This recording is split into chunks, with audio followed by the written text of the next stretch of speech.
What we're doing is going to do this, the surprise wolf cut. Why is it a surprise? Stick around and you'll be able to see why. But this is taking me no longer than 6 minutes to achieve this look. Look at all of the texture, the layering, the fringe, the shape, everything. So without further ado, thank you so much for watching. If you're new, please hit the subscribe button, thumbs up, comment down below what you think about it. Let's get into the section pattern. What we're going to be doing is we're going to be sectioning from behind the ear to the top high point of the head and then straight back on the other side, which makes the head split into two. So front section, back section, but there's a surprise of how we're going to refine it and how we're going to create a bit more like a sexier front. So stick around for that. So we're going to be using my Ochre 14 teeth texturizing shears today, and we're going to basically with this. So what you want to know is the hair. So simple rules: the hair's elevated up above 90 degrees, it's softer. So the higher you go, the softer it will be. The lower you go, the harder and heavier it will be. So what we want to be doing now is this is over directed up, so we already know it's going to be soft. This back over directed up, it's already going to be soft. Now we want to determine here. I've got this right on the hairline. So reason 4, I'm not going to get any root drag. So that means whatever I cut here is going to be quite representative of what the final shape is going to be. So when we're looking for shape, what we want is, what should we say, the chin. So let's use the chin as a guide. So the chin is around about there. We're just going to pull straight out like so, and I'm just working my texturizers through. If we had blunt scissors, it would obviously be quicker, but this is going to create a really soft edge. There you go. It's still blunt, but it's very soft. I'm going to be keeping that for some strand tests. So there's the front. We know that's going to be falling here, giving us a beautiful shape. When it comes to the back section, this is all pulled up, as you can see. It's a little bit baggy there. So for guides, we can pull forward, we can pull straight up. We could think about the length between there and the bobble. So say that's just over a comb, we already know it's going to be that length because we've got that much over direction up. So if we do another comb's length, we know it's going to be there, it's going to be there. So I'm going to do half a comb's length, and I'm going to over direct it all the way up to the ceiling, because what this will give us is loads and loads of softness, loads and loads of texture. Let's do another comb's length because that is quite a lot of hair coming off there. So there it is there. I'm just going to get my scissors in so you can see. So now I've got a bit of a guide as to know where we are, which is there. I'm just going to continue cutting so you can see, but there's a lot more hair at the back here, so it might take a little bit longer.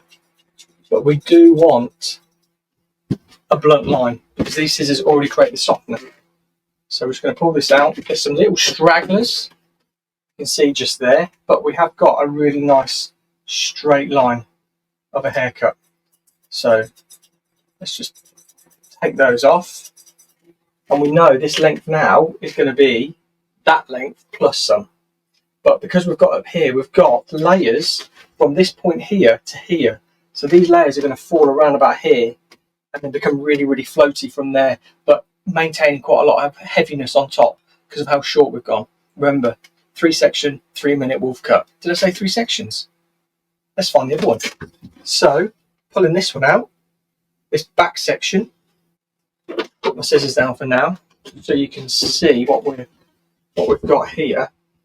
Look at all that beautiful texture, movement that we've got in there. There's the short layers that are sitting up on that top. Remember, this mannequin has got loads and loads of hair. So if you haven't got loads of hair, you need to think about having wolf cuts, butterfly cuts, but your hairdresser will talk you all the way through it. But look at that, all of that beautiful texture and movement that's in there. Let's pull this front out. So where are we going to go?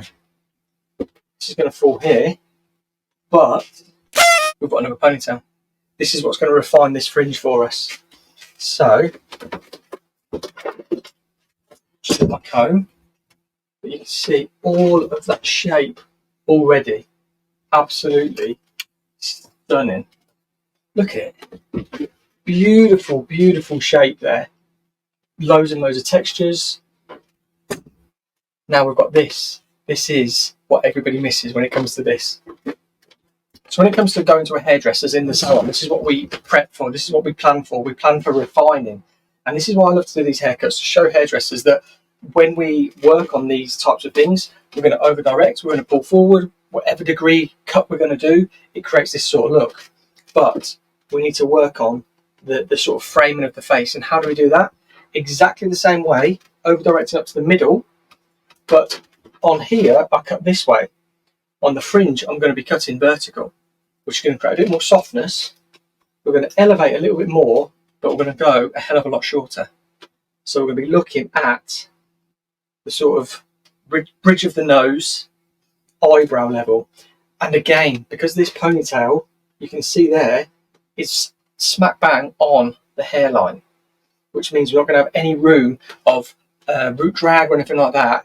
Wherever we're going to cut it is going to be representative of our section. So there, I'll put it there so you can see. And then again, we're just cutting through that section because this is going to create loads of softness because of the type of scissors we're using. There we go. You can see there we've got a really nice blunt line as well. You can soften off if you want to. You could go into it and sort of chip away. I'm not going to. We're using these. We don't need to. If I was using straight blade scissors, I probably would. You ready? There we go. Here's a fringe. And look at that. You've got it going from shorter to longer. Reason for, we pull it up into the middle, which means we're pulling it up from the sides. Going to be longer at the sides, shorter in the middle. So it's created this. Let's give it a little bit of a shake. There we go. Let's lift it up, give it a bit more styling if we need to. Just giving it a little bit of styling. And there we go, guys. That is the 3-section, what should we call it? 6-minute wolf cut. But the wolf cut is still bang on trend and something that you can achieve like this. Absolutely love it. Hope you have too. Let me know in the comments down below if you've loved it. Don't forget to give the video a thumbs up. Comment down below if you're going to get a wolf cut for 2024 because it's still a massive trend. I'm just going to have a little bit more of a play with this, and then I will see you on the next video.